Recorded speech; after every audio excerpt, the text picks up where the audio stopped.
안녕하세요. 저는 좋습니다. 감사합니다. iKON 듣고 있어요. Definitely needed some more iKON in the playlist because there's not enough, We've it feels like I've heard a lot because we did the Killing Verse video. Checked that one out. So I've heard like a sampling of a lot of the different songs, but we actually haven't covered a lot of their content. So I felt it was time to get at least another iKON track done here. So let's check out Killing Me. This is one of the songs I've been curious about anyways, as far as the group goes.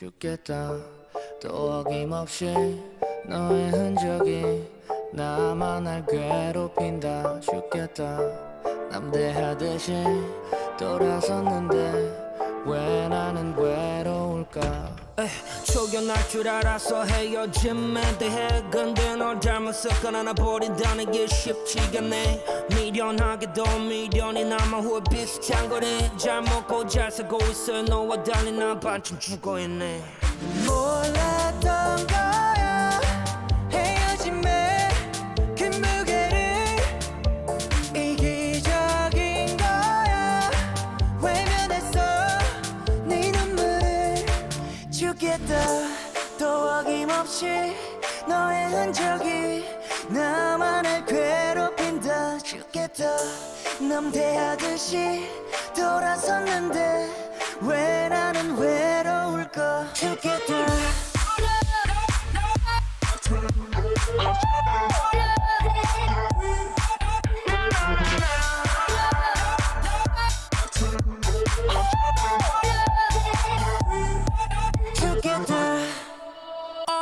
해방감과 새로운 만남 뒤에 남는 건 허탈한 맘 깜깜한 밤 또 혼자 있네 이게 아닌 듯 나의 세상에 마이 개입된 그녀의 존재 뗄래야 뗄 수 없는 사이 돼버리니 무너졌네 죽을 각오 미쳐지 못해서 죽겠네 몰랐던 거야 헤어짐에 그 무게를 이기적인 거야 외면했어 네 눈물을 죽겠다 또 어김없이 너의 흔적이 나만 날 괴롭힌다 죽겠다 남대하듯이 돌아섰는데 왜 나는 외로울까 죽겠다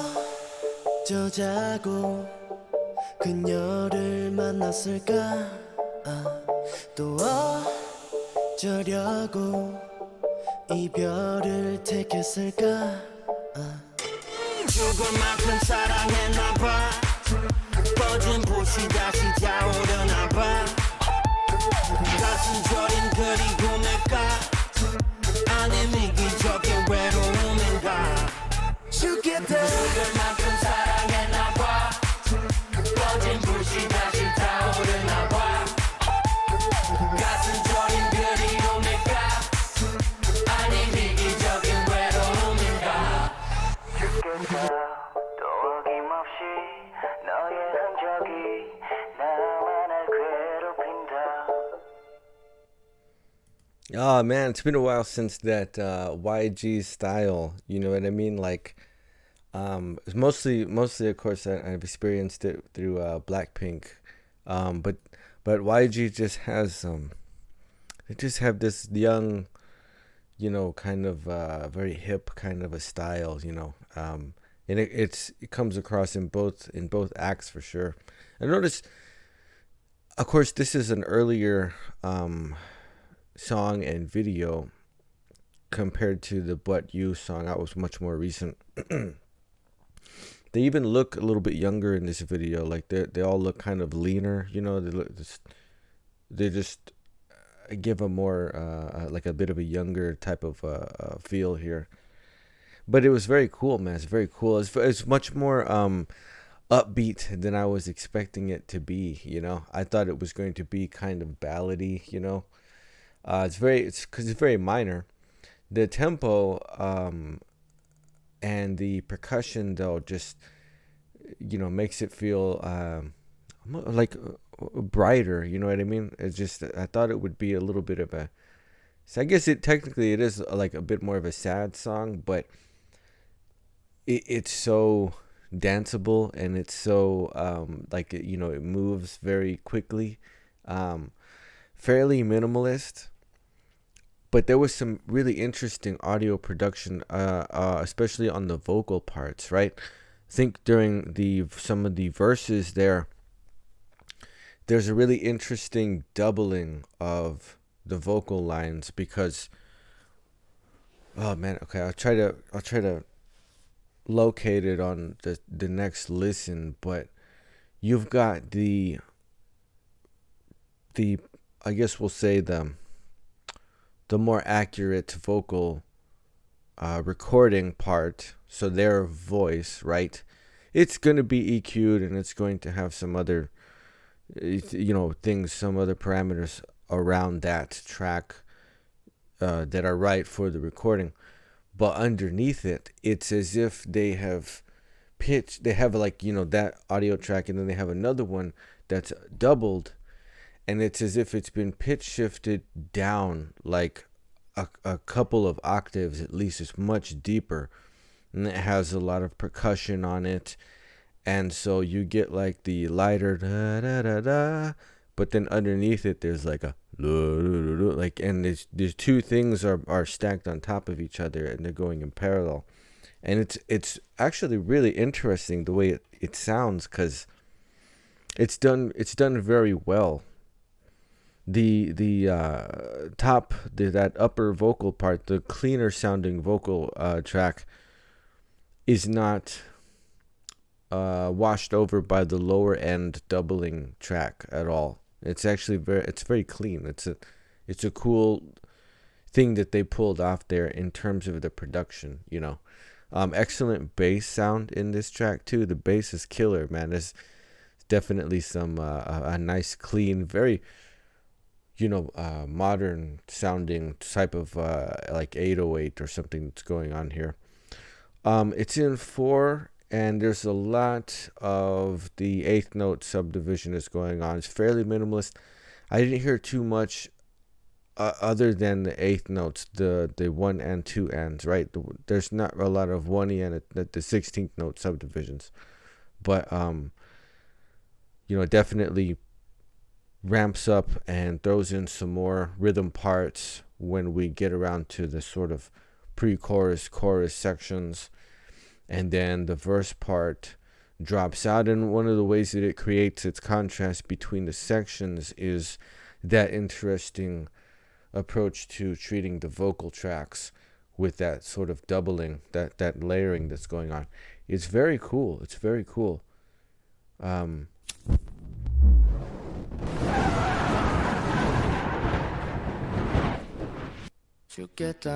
See, right away, you hear that da da da da da da, the main vocal, but underneath it there's a very processed, like, and these two things are together, and it could be in other words, you might have him doing the main vocal part up top, and maybe another member has gone into the booth and they've dropped down their register, right, and they're gonna sing it down way low, and they've taken that other recording, or it could be, copy that original vocal track, then you add the effects and you drop it down low and you layer it. But it's a very cool little stylized approach to how the vocal part is done. It's super interesting, man. A little bit of pitch percussion. Piano, very compressed piano chords coming in.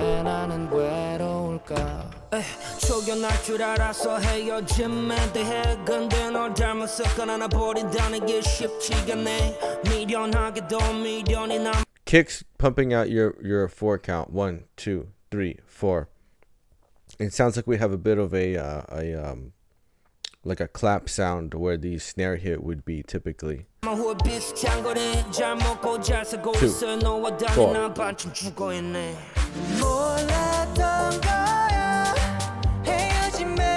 Okay, there we go.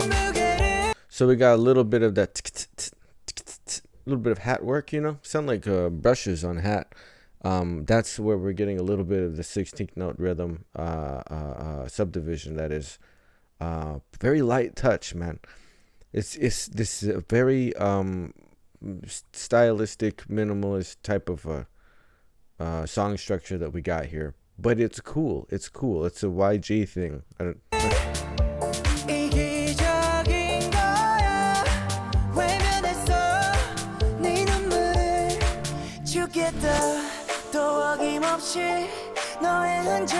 That vocal doubling again.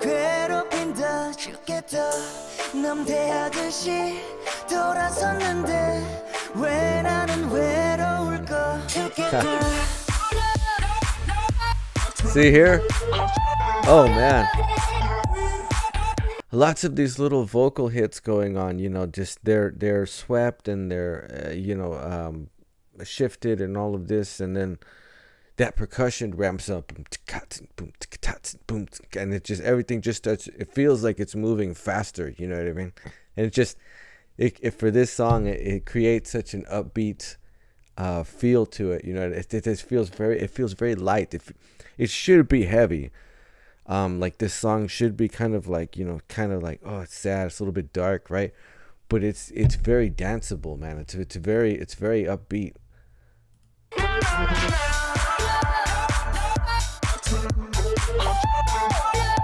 It's clean. It's a great, oh, the bass sound is great.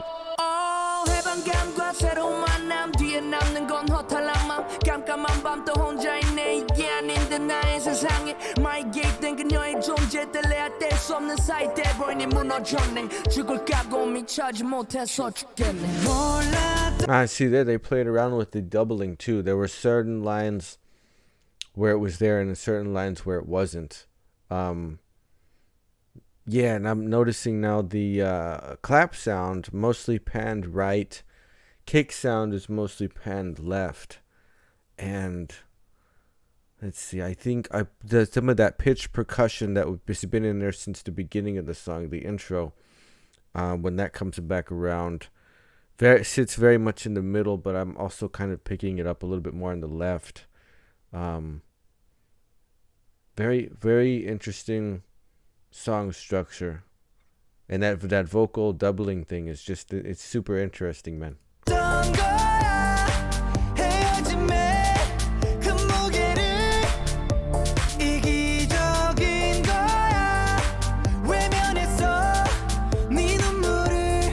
See, on that part right there, on that section right there, there's more than one voice going on, but it's a bit of harmonization.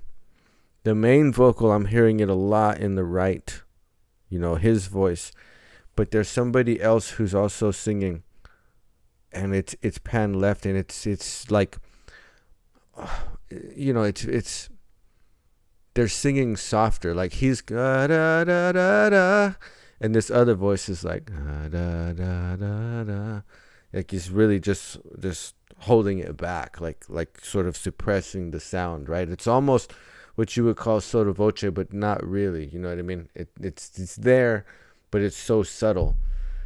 And so now they're doing another thing, and this feels much more left-right, you know, like the doubling of the vocal lines in this section here, as opposed to having that higher, cleaner vocal track and then a doubled, sort of shifted, bass-heavy vocal track. So they're doing an up and down thing, and then they're doing a left and right thing as far as the doubling on some of these vocal lines.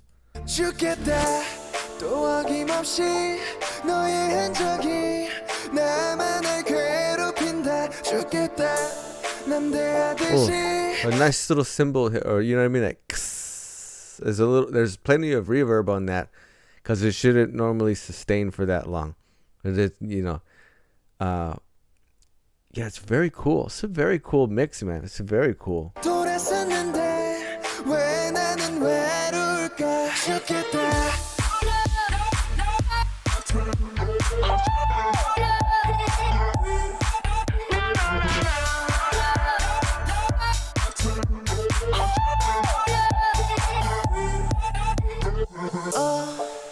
어쩌자고 그녀를 만났을까 또 어쩌려고 이별을 택했을까 죽을 만큼 사랑했나봐 꺼진 불이 다시 타오르나봐 가슴 저린 그리움일까 아님 이기적인 외로움인가 죽겠다 죽을 만큼 사랑했나봐 꺼진 불이 다시 타오르나봐 가슴 저린 그리움일까 아님 이기적인 외로움인가 Oh, that bass swelling at the boom, boom, boom. Very interesting. You know, they always have good vocals, right? They always have good lines. Everything seemed to really just sort of conform to the song structure too. Even in Bro's rap part, right? Like his, you know, he in let's just say in But You, for example, gets a lot more syncopated. It's a lot more complexity going on with the verses that he's got. But this one, you know, all parts sort of stick to the song structure, more informed by what the overall mix, the overall composition, and but it's very cool, man. It's that.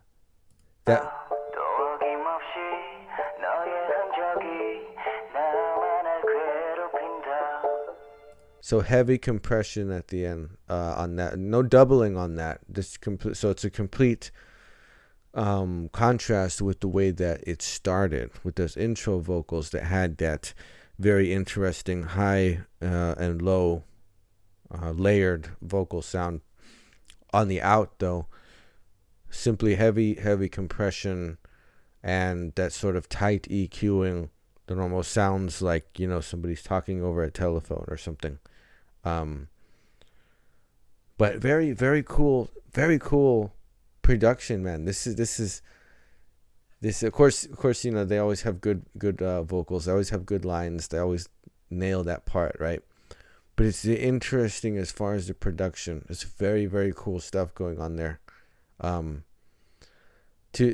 make it work, to pull it off, you know, because you have to consider,